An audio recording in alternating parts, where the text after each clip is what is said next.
இளைஞர் மற்றும் விளையாட்டுத்துறை அமைச்சர் ஹானாயோவின் கணவருக்கு வழங்கப்பட்ட டிமாண்ட் ரெஸ்பான்சிவ் டிரான்சிட் டிஆர்டி திட்டம் குறித்து MACCயின் விசாரணை இன்னும் முடியவில்லை. இந்த விசாரணை இன்னமும் நடைபெற்று வருவதாக MACC எனப்படும் மலேசிய ஊழல் தடுப்பு ஆணையத்தின் தலைமை ஆணையர் தான் ஸ்ரீ அசாம்பாக்கி தெரிவித்திருக்கிறார். அந்த திட்டத்தின் குத்தகையை ஹானாயோவின் கணவருக்கு வழங்குவதற்கு ஸ்லாங்கூர் அரசாங்கம் பயன்படுத்திய அணுகுமுறைகளை தாங்கள் ஆராய்ந்து வருவதாக அவர் தெரிவித்தார்.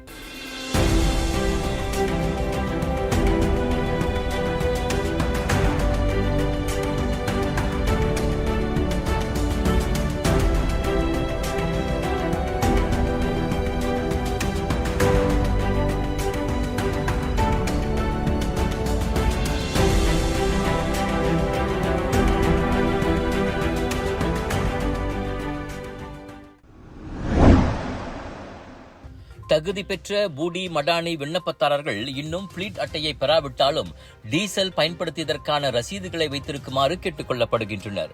விரைவில் நிதி அமைச்சினால் அறிவிக்கப்படவிருக்கும் உதவிக்கான ரொக்க தொகையை திரும்பப் பெறுவதற்கான வழிமுறை குறித்து போக்குவரத்து அமைச்சர் ஆந்தனி லாக் விளக்கம் அளித்தார். ஒருவேளை ஒருவர் தாமதமாக விண்ணப்பம் செய்திருந்தால் இதற்கு முன்னர் அறிவிக்கப்பட்ட பிளீட் அட்டையை பெற முடியாமல் இருக்கக்கூடும். அப்படிப்பட்டவர்கள் டீசல் வாங்கியதற்கான ரசீது வைத்திருந்தால் அதனை உள்நாட்டு வாணிகம் மற்றும் பயனீட்டாளர் விவகார அமைச்சிடம் கொடுத்து ரொக்க உதவித்தொகையை பெற்றுக் கொள்ளலாம் என அவர் தெரிவித்தார்.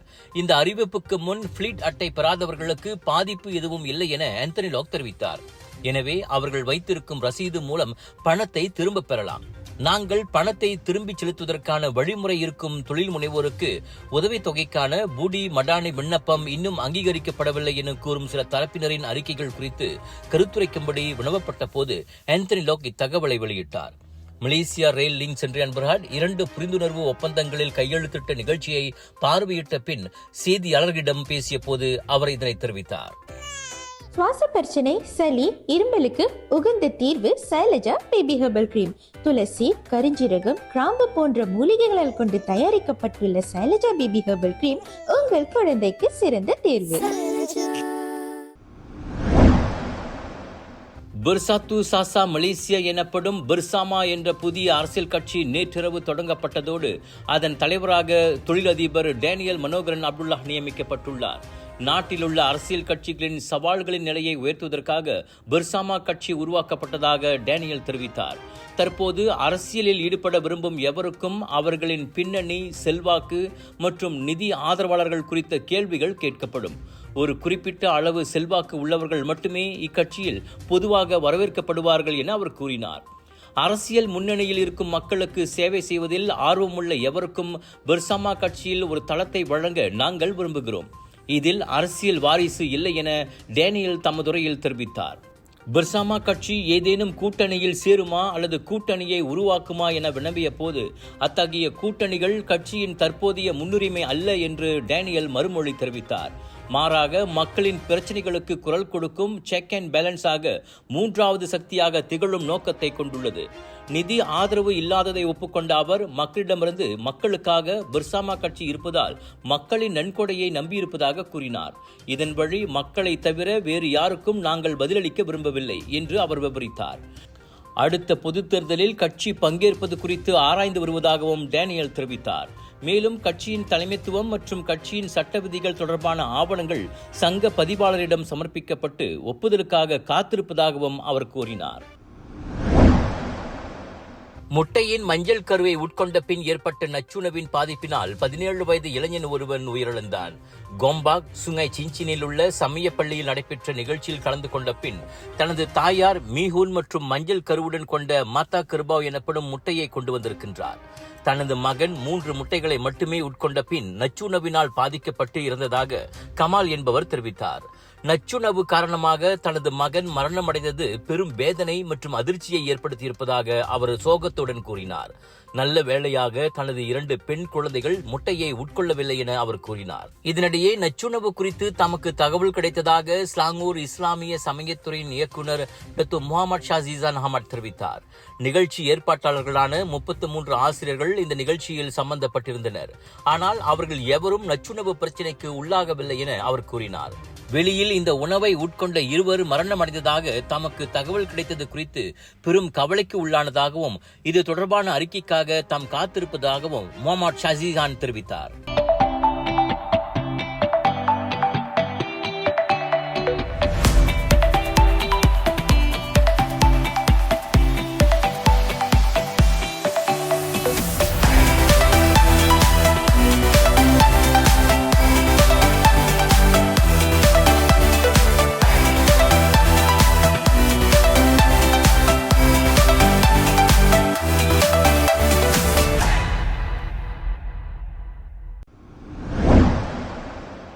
இந்தோனேசியாவில் தென் சுலாவேசி மாநிலத்தில் கலிம்பாங் கிராமத்தில் இந்தோனேசிய பெண் ஒருவர் காணாமல் போன 3 நாட்களுக்கு பின் மலைப்பாம்பின் வயிற்றுக்குள் இறந்த நிலையில் அவரது உடல் கண்டுபிடிக்கப்பட்டது.